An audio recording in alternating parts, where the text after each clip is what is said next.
For about 3 weeks now, Gen Z protests have been in full swing. This continues despite political leaders led by President William Ruto and religious leaders calling on Generation Z youth to halt the protest and allow for the dialogue authorized by President to take place. This appeal by the President and political leaders seem to be unfruitful as today, despite some counties experiencing calm and normalcy, and the protests have intensified.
Songa Dennis. Toka hapo wewe nawe.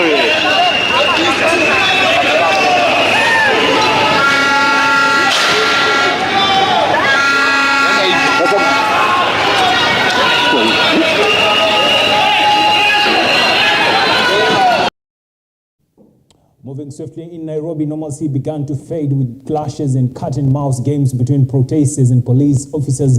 Prevailing, some protesters even showed up with coffins during demonstrations.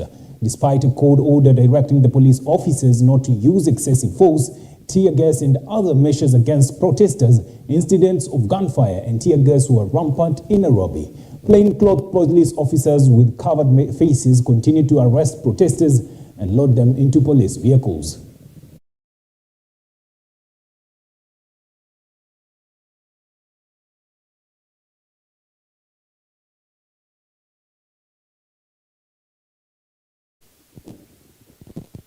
And in Mombasa County, youth began their protest early, initially witnessing calm. The situation escalated after one person was shot dead by a civilian near a cafe point opposite the business building, causing the protest to erupt. The protesters were seen throwing stones towards the civilian and even setting fire to some parked cars as a sign of their anger. In Likoni constituency, some protesters blocked roads, preventing passers-by from carrying on their activities.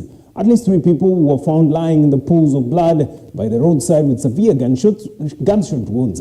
The victims were rushed to hospital, with 2 identified as Edwin Bufa, who is age 24, and Rashid Gumza, age 26, according to first responders at the scene. They were taken to Coast General Teaching and Referral Hospital in Mombasa. Mimi nilikuwa naongoza maandamano, tulikuwa na amani jamaa. Tumetoka State House, tukiwa tena na polisi, tulikuwa na amani. Tukafika Cafe Point. Wasomali walikuwa na mapisto, wakaanza kulenga mapisto chini wakitishia waandamanaji, ambapo hawakuwa na shida nao. Wamepiga wawili wetu risasi wakufa. Akawa wamenilenga mimi, 3 walinilenga, nikainua mikono nikasema waniua, hatuna ubaya. Wakaogopa wakarudi. Hasa wale wenzetu walikuwa wamepita, wakashikwa na hasira, wakiona mwenzao amekufa bila sababu. Ndio wakaanza kukuja wakirusha mawe. Somalia hawakuogopa, wakaendelea kurusha marisasi. Mmoja alikuwa na kanzu, wakaendelea kufyetua. Ikawa sasa wameshikwa na hasira, wakaja wakaweka magari moto, maana wana hasira ni magari yao wenyewe, ambapo hao ndio walianza shida. Polisi tulikuwa nao, tulikuwa tunatembea na amani. Tumetoka State House tukiwa na amani. Tumechoka, sawa? Tulikuwa tunafanya maandamano ya amani, tulikuwa na peace. Polisi wenyewe wakatuelewa, wakatuachia nafasi. Wakatupea guard. Tumetembea nao Mombasa nzima. Tukatoka State House tukaenda ferry tukarudi. Tukiwa tunarudi group ya kwanza ikapita, ya pili ikapita. Ya tatu mimi nilikuwa naongoza. Kufika hapo wakiwa wamepita wote, hao Somali wakaanza kupiga mapisto chini wakiwa wanatutishia. Mmoja akiwa amevaa kanzu, akatoa risasi akapiga mwenzangu live. Ameanguka hapo nikiwa naona. Risasi ikapitia hapa ikatokea huko akakufa. Watu wakakimbia wakatawanyika, nikabaki peke yangu wakanilenga wakiwa watatu. Nikasarenda nikamwambia mimi sina ubaya jamaa. Mkitaka mniue, nikawapea mgongo wakaogopa wakarekisha chini. Unaona? Ile watu wakashikwa na hasira wakaanza kurusha mawe. Hawakuogopa kufyetua, waliendelea kufyetua wakilenga umati. Lakini wanatumia bunduki kupiga hadi marisasi. Wanapiga marisasi, wamepiga vijana wanne. Mmoja wao huyu ni ndugu yake. Ndugu yake Kennedy ndio ameuliwa na amepigwa risasi ya tumbo. Sisi tunaomba serikali namna hii. Tunataka justice.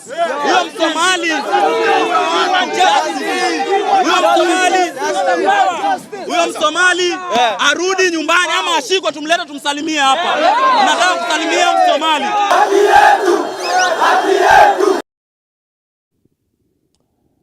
Moving on swiftly, in Kilifi County, police used tear gas to disperse protesters while several roads were blocked by protesters burning car tires. You can listen in into this.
With that story, you would allow me to take a quick, short commercial break, grab some water, and then we'll be back with more news and our guest in studio tonight.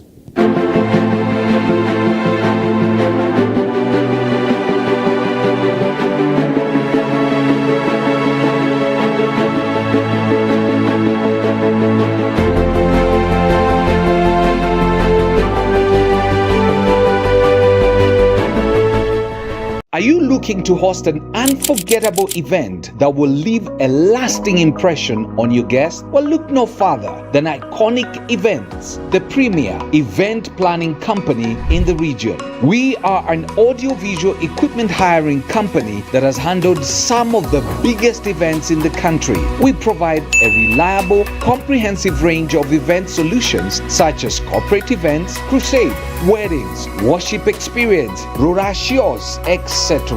Our expertise centers on the provision of high-performance PA systems, quality backlight, stage lighting, high-resolution LEDs and projection screens, DJ equipment, live recording services, and sound installation. We offer a range of options to suit different needs and budgets. Talk to us and let us turn your dream event into a reality. Contact us today at 07 0711238 or 0706 501 701 or 0731 706 003. You can also visit us at Buruburu Phase 4, Rare Court. Iconic events, we got you covered. Are you craving something sweet to brighten up your occasion? Look no farther. Juliet Occasion Cakes and Bakers Limited has got you covered. Discover a world of delectable treats that will satisfy all your needs. We take pride in our from-the-scratch recipe and time-honored baking techniques passed down through generation. Indulge in the sweetness of life with our delectable occasion cakes, from elegant multi-tiered wedding cakes adorned with lifelike sugar flowers and delicate piping to whimsical kids' birthday cakes in the shape of their liking. Our handcrafted creations will make every moment memorable. Birthday cakes, corporate cakes, graduation cakes, wedding cakes, baby shower cakes, holiday cakes, bridal shower cakes. For orders, you can call or WhatsApp us on 0725 038 177. Juliet Occasion Cakes and Bakers Limited, aspiring to make your satisfaction our topmost priority. EBN TV cares about the growth of your business. To advertise with us, call 0725 386 501 or 0740 653 453. EBN TV, transforming your world. You are watching EBN TV, transforming your world.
Hello and welcome back to EBN Prime. Like I said, we have a guest in studio today, and so I'll just be quickly taking you through what is happening in Kisii County. In Kisii this morning began with normalcy, but around midday there things took a proper turn, and before protests, some citizens insisted that the protest must continue supporting the youth who are demonstrating for better Kenya. They also complained about the rising cost of living, commodity prices, demanding that President William Ruto should take responsibility or resign. Leo maandamano ni lazima. Sisi kama majenti tumeamua Ruto lazima ashuke.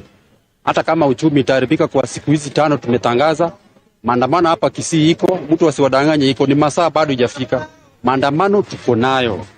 Ruto must go. Hiyo ndio kitu tunaweza sema. Wacha akubali tu ashuke na akubaliana zile ile maneno majenti wameamua, kama ni kutengeneza hiyo IBC for the next 14 days. Hiyo mambo ya kusema ati ame reject hiyo bill, hiyo story ya tuko siku hizi we are learned. The moment mjinga akirefuka mwerefu wa mashakani. Sasa all gents wenye walikuwa wajinga sasa wamerefuka, Ruto ajue hivyo, tumechanuka na ande Ruto must go. Wacha watume hawa wanacheshi, lakini wasilete madhara kwa wananchi. Maandamano wananchi wamejiandaa vilivyo, and we really support that. We are after the youths while going for maandamano, ndio support wafanye kazi mzuri ili serikali iweze kusikia kilio chao. Wananchi wameumia sana. Ukiona watu wakiingia kwa barabarani wako na sababu kujitolea maisha yao. Kwa hivyo hatuwezi kutishwa ya kwamba maaskari watawekwa hapa na pale kuangaisha wananchi.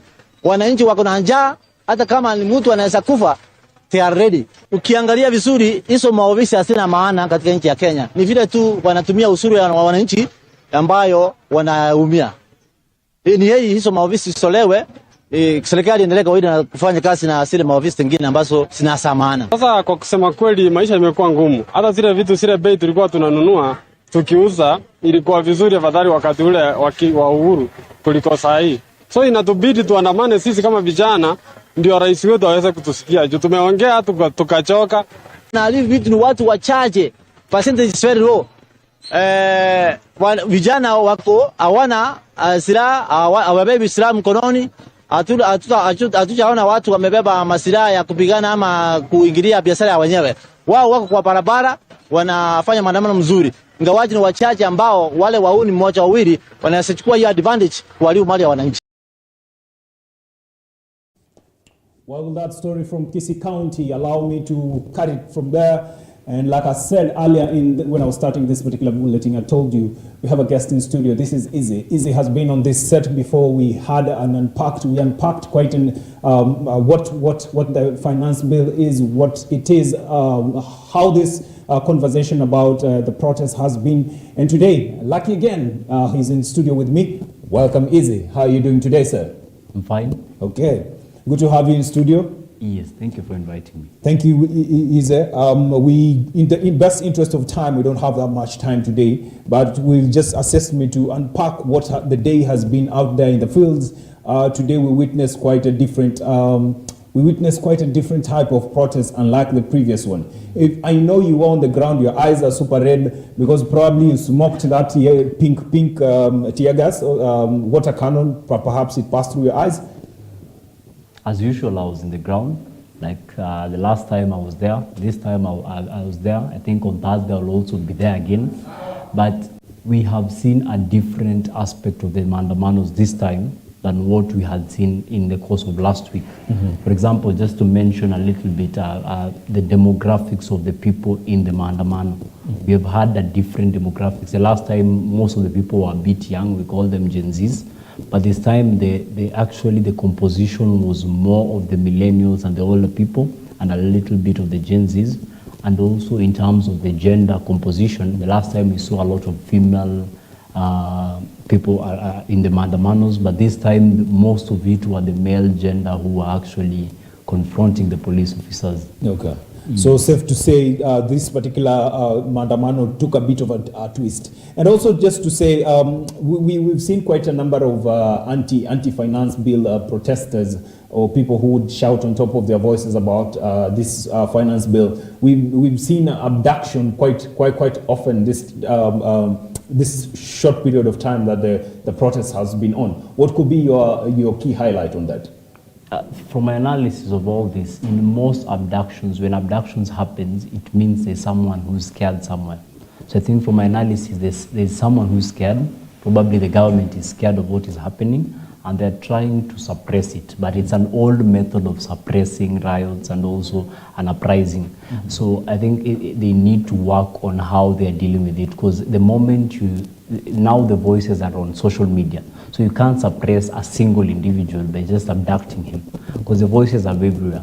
The best thing is not the abduction, but dealing with what is in the ground, the reality on the ground. The root cause analysis. The root cause analysis. So I think the abductions are actually just encouraging people, because most of the Gen Zs, I think those who are more loud will get a platform to also be known more. Mm-hmm. So the more you abduct the people, the more they become popular, and also their voices increase.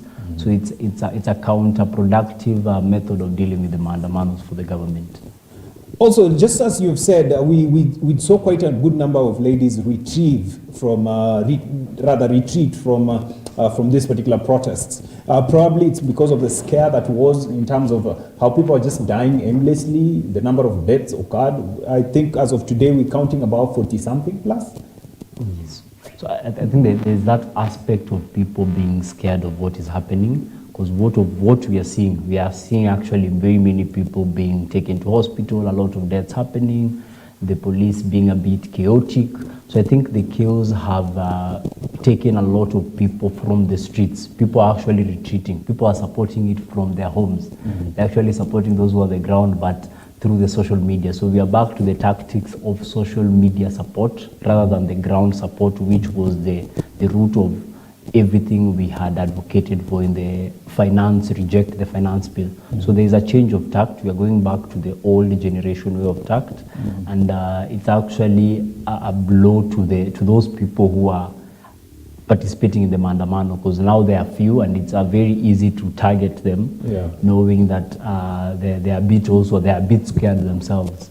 Just to touch on the same, that now that you've mentioned people are retreating and whatnots, what in your own frame of mind, what do you think should be the ultimate solution for such cases in terms of maandamano, especially this, that we just to make sure there's peace around, we can have proper protests? What are some of the things that you will highlight, rather solutions that you think we might need to adopt that will make this thing peaceful protest at the end of the day?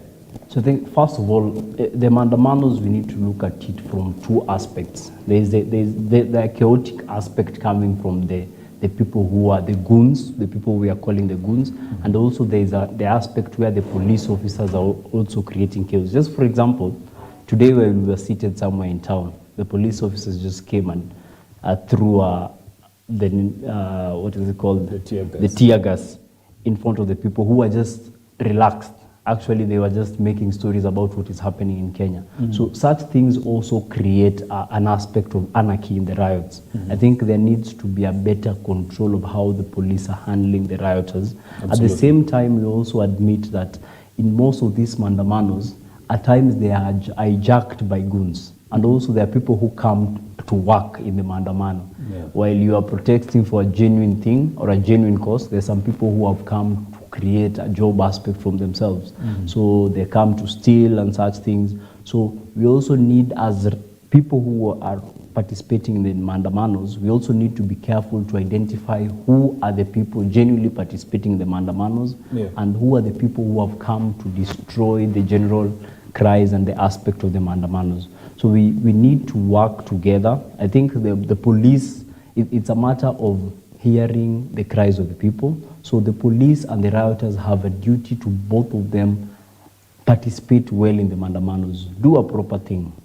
So I think that's my general perspective of how we need to work on the mandamano. And I think also civic education, a little bit of civic education for ourselves in the aspect of the mandamano. We need to educate the rioters of what not to do, the people participating in the maandamano, what to do and what not to do. And also the police officers need to be guided on the new ways of handling maandamanos. I remember you mentioned this last time when you were here, you asked us to ask the police the kind of protests that are coming up are out of the norm. It's not the normal protests that they used to seeing. But I think today was the normal that they are used to seeing. So that's why probably they came out all guns blazing. On the same note, viewers at home, if you have a comment you'd love to pass to us so that we can read it to you in terms of, this is the question that I'll be posing to you out there, whoever is listening to us.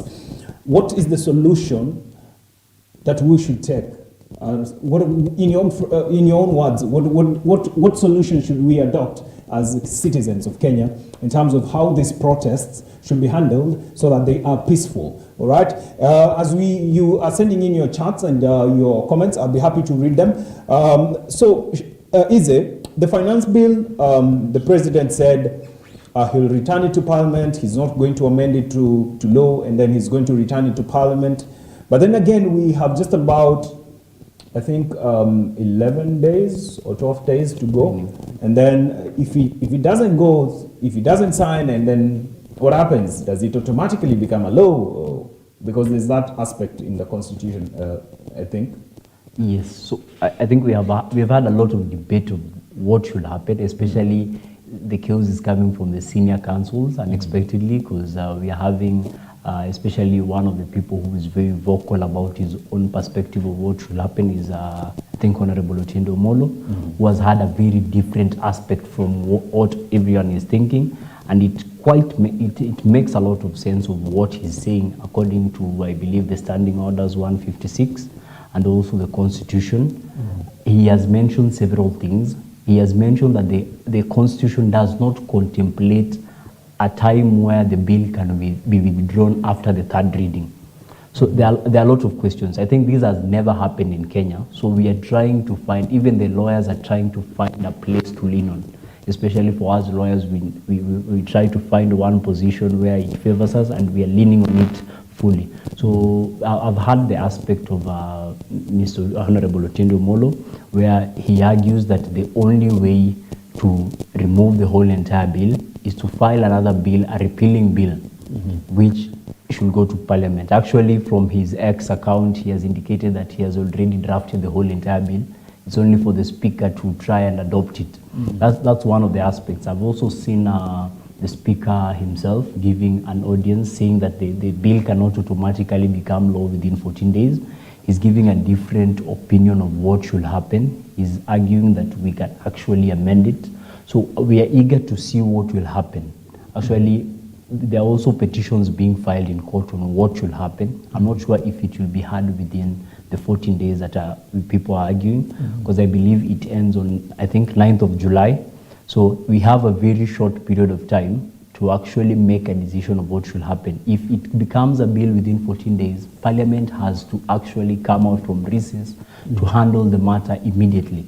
So we have a very limited period of time, and what is worrying from all this is we are having a local debate rather than the Parliament itself having to make this discussion. I think they should have made a decision by now so that we see whether we can amend it before then, because we don't want to get into a constitutional crisis where the 14 days lapses, then the court declares that since it has lapsed, it is already a bill, it is already an act. So we will be in a constitutional chaos. So we need to have this debate roll over in a very short period of time. Probably by Thursday, we should be having a decision on what ought to happen. All right. Yes. Thank you, Izzy, for joining us here on this particular set. We really appreciate your time and your wise wisdom in terms of matters law. We do not take it for granted. And thank you so much for always educating our audience back at home on what is going on matters law. Ladies and gentlemen, that sums up our discussion for the evening tonight. From the studio and everyone who made this particular transmission a success, we would wish to say good night to every one of you. Big shout out to everyone who's watching us from home. Vero, thank you. You said we look smart. Yes, we do. Easy. Who has dressed you? There's a comment that has come up that you are looking smart. Tunashukuru sana kwa muda wenu. Tunasema ni asante.